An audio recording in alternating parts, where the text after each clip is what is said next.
Aeg-ajalt juhtuvad liiklusõnnetused teelõigul Pargi tänav Tartu maantee ja tihti on üks liiklusõnnetuses osaleja veoauto. Nimelt juhtuvad õnnetused antud teelõigul just sellepärast, et Narva poolt liikuvad veokid peavad reastuma paremasse sõiduritta. Kas Jõhvi vallavalitsusel on plaanis piirata veokite sissesõitu Narva suunast? See küsimus ei ole nii lihtne.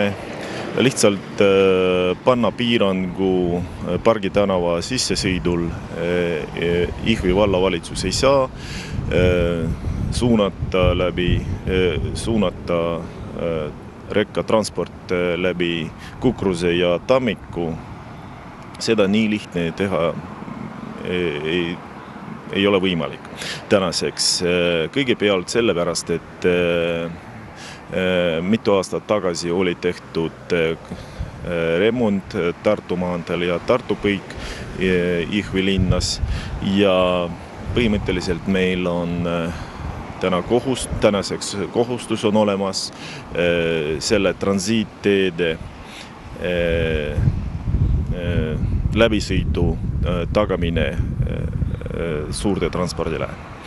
Ja samas ka meie väga loodame, et sellesama transiittransporti toetamise fondist meie saame ka raha Pargi tänava rekonstrueerimiseks, mis on väga tähtis linna arendamise mõttes. Praegu me teeme projekti selle tänava jaoks. Samas me oleme kindlad, et peale purutee ehitamist lõviosa